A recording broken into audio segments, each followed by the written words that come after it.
Hello guys, आपका मेरे channel smart study में स्वागत है। आज हम शिक्षा निदेशालय की तरफ से दी जाने वाली कार्यपत्रक नंबर 14 करेंगे, जो कि क्लास 8 की है और विषय है गणित। ये वर्कशीट 10 सितंबर 2021 की है। तो आइए शुरू करते हैं आज की वर्कशीट। शुरू करने से पहले प्लीज मेरे चैनल को सब्सक्राइब कर दीजिए। तो आइए देखते हैं आज की वर्कशीट। पाइथागोरस त्रिक। प्रिय विद्यार्थियों, राम 8वीं कक्षा में पढ़ता है। उसे संख्याओं से खेलना पसंद है। उसने एक सम संख्या 2 सोची। फिर उसने संख्या 2 से अन्य 3 संख्याएं सोची। उसने पहली संख्या 4, 2 को 2 से गुना करने पर प्राप्त 2 गुना 2 4 और दूसरी संख्या 2 के वर्ग में 1 जोड़ने पर प्राप्त हुई 2 की स्क्वायर प्लस 1 इक्वल 5। तो तीसरी संख्या 2 के वर्ग में 1 घटाने पर 2 की स्क्वायर माइनस 1 इक्वल 3। अतः 3 4 5 तीन संख्याएं प्राप्त हुई। उसे क्या हुई? 3 संख्याएं प्राप्त हुई, 3 4 और 5। फिर वह सोचता है कि क्या इन तीनों संख्याओं के बीच कोई संबंध है। उसने जाना दोनों संख्याएं 3 और 4 के वर्ग का योग तीसरी संख्या के वर्ग के बराबर होता है। देखो 3 की स्क्वायर 4 की स्क्वायर इक्वल है 5 की स्क्वायर। कैसे? देखो 3 की स्क्वायर हुआ 9, 3 की स्क्वायर कितना हुआ 9, 4 की स्क्वायर हुआ 16। जब इन दोनों को 9 प्लस 16 को प्लस किया जाता है तो कितना आता है बेटा? 25। देखिए, क्या आप जानते हैं कि संख्याओं को इस गुण को सबसे पहले किसने देखा? तो देखिए क्या लिखा है। पाइथागोरस एक महान गणितज्ञ और दार्शनिक थे। उन्होंने संख्याओं के इस गुण का सबसे पहले अवलोकन किया। इसीलिए इस गुण को हम पाइथागोरस त्रिक कहते हैं। देखो क्या कहा गया।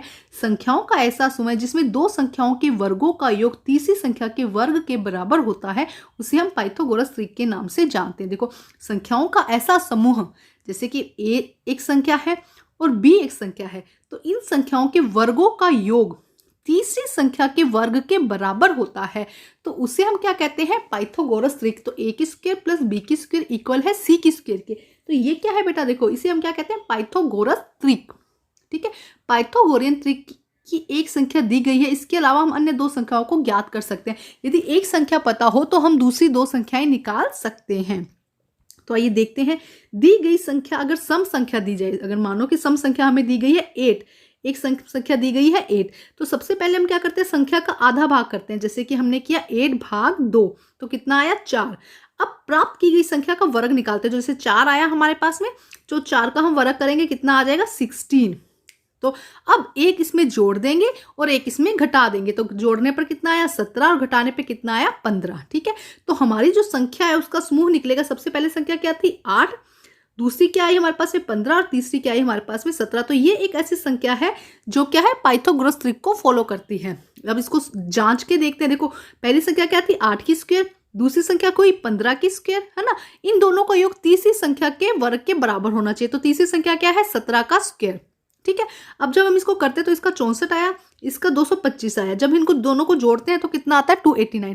तो ये संख्याएं जो है ये क्या है? पाइथागोरस त्रिक को फॉलो करती है। अब देखो, ये थी सम संख्या की बात, है ना। अगर यहाँ पे 7 आ जाता है तो 7 क्या हुई? एक विषम संख्या हुई ना।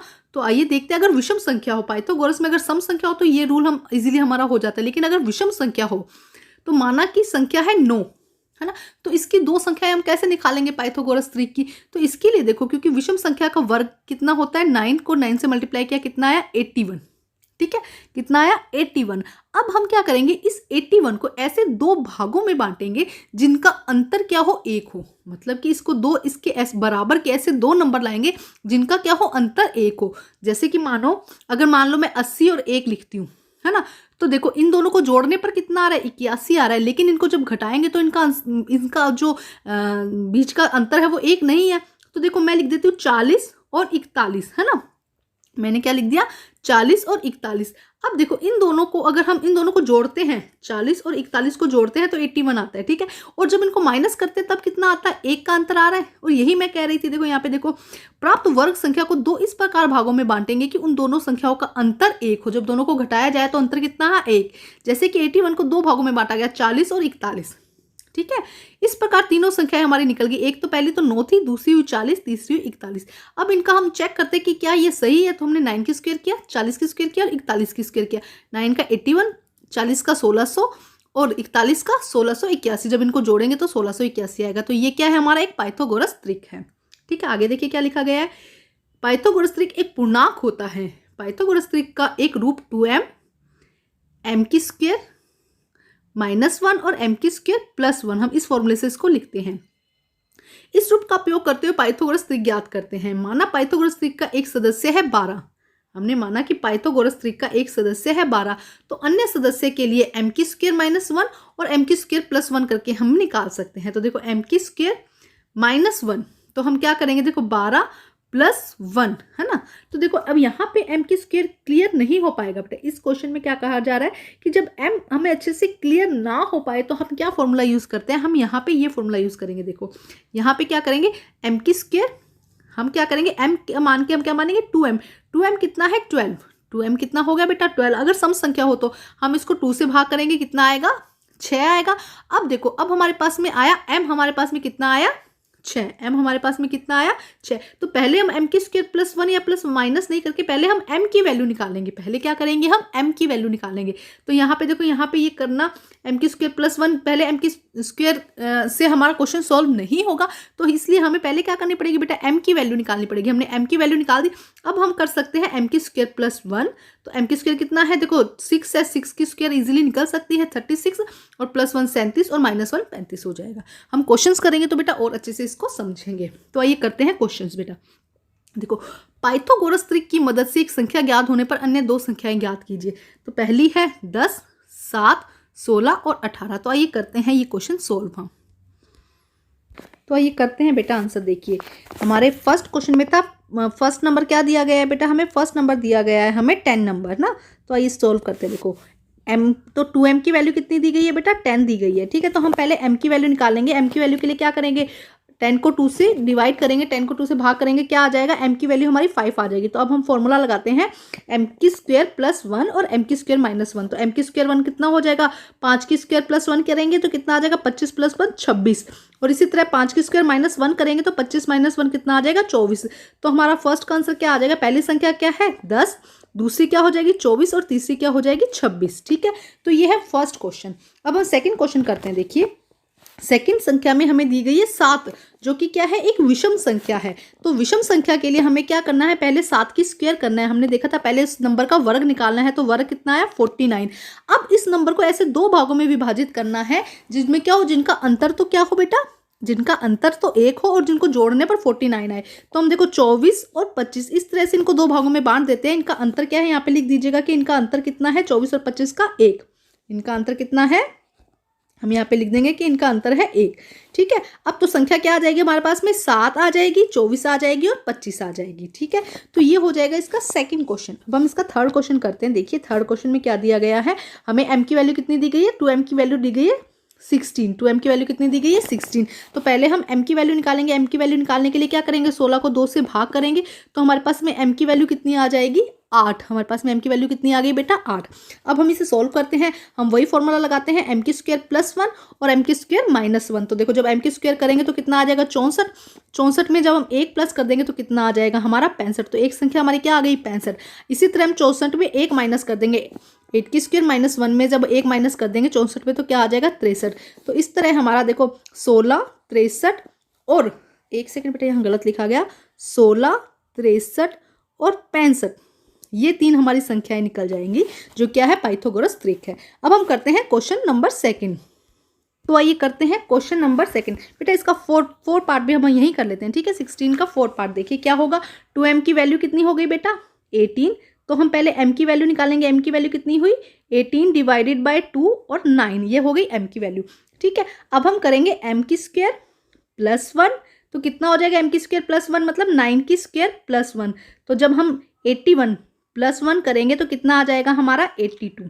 ठीक है, नेक्स्ट देखिए m² -1।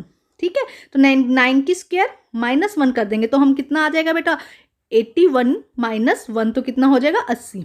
ठीक है, तो हमारी तीन संख्या क्या आ जाएंगी, एक आ जाएगी 18, दूसरी आ जाएगी 80 और तीसरी क्या आ जाएगी 82। ये हमारी तीन संख्याएं हो जाएंगी 18, 80 एंड 82। तो ये हमारा हो जाएगा फोर्थ क्वेश्चन। ठीक है, इसी का फोर्थ पार्ट, वो पीछे नहीं करवाया था तो ये इसका फोर्थ पार्ट हो जाएगा। अब हम करते हैं क्वेश्चन नंबर 2।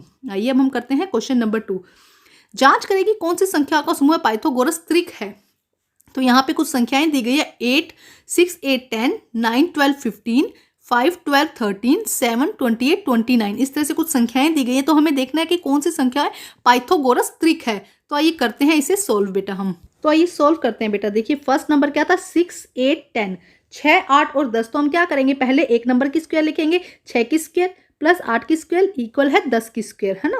तो देखिए 6 की स्क्वायर कितना होता है 36, 8 की स्क्वायर 64 और 10 की स्क्वायर 100। तो इन दोनों का क्या हो रहा है बेटा 100 इज इक्वल टू 100, दोनों नंबर बराबर आ रहे हैं, इसलिए यस ये क्या है पाइथागोरस त्रिक है। यहाँ पे लिख देंगे यस ये पाइथागोरस त्रिक है। ठीक है, ये आ जाएगा। ठीक है, नेक्स्ट देखते हैं। देखिए नेक्स्ट देखिए क्या दिया गया 9, 12 और 15। जब 9, 12 और 15 को करेंगे तो पहले हम 9 की स्क्वायर फिर 12 की स्क्वायर और 15 की स्क्वायर, इसको सॉल्व करेंगे तो 81, 144 और 225।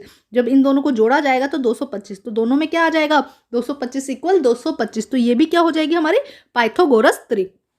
ये हम थर्ड नंबर करते हैं। देखिए 5, 12 और 13, 5, 12 और 13 को जब करेंगे तो 5 की स्क्वायर प्लस 12 की स्क्वायर इक्वल हो जाएगा हमारा 13 की स्क्वायर। ठीक है, जब इसको सॉल्व करेंगे तो कितना आएगा 169, 25 और 144 और यहाँ पे क्या आ जाएगा 169। तो क्योंकि इन दोनों नंबर सेम निकल रहे हैं तो ये भी हमारी क्या हो जाएगी पाइथागोरस त्रिक हो जाएगी। इसमें भी लिख देंगे कि यस ये पाइथागोरस त्रिक है। अब नेक्स्ट करते हैं। देखो नेक्स्ट में क्या दिया गया 7, 28 और 29। देखो 7, 28 और 29 को जब सॉल्व करेंगे तो हम क्या लिखेंगे 7 की स्क्वायर, 28 की स्क्वायर और किसकी 29 की स्क्वायर। ठीक है, जो 7 की स्क्वायर कितनी होती है 49, 28 की स्क्वायर कितनी होगी 784 और 29 की स्क्वायर 841। लेकिन जब इन दोनों को जोड़ेंगे हम 49 और 784 को जो जोड़ेंगे तो 833 आता है और ये कितना है 841। तो ये क्या है, ये दोनों नंबर बराबर नहीं है, इसलिए ये पाइथागोरस त्रिक नहीं है। तो हम लिख देंगे no, this is not Pythagoras त्रिक, ये पाइथागोरस त्रिक नहीं है। तो बेटा आज की जो वर्कशीट है वो कंप्लीट होती है। वर्कशीट कंप्लीट करके अपने टीचर से चेक कराइए और प्लीज़ मेरे चैनल को लाइक कीजिए, सब्सक्राइब कीजिए और शेयर कीजिए। Thank you students.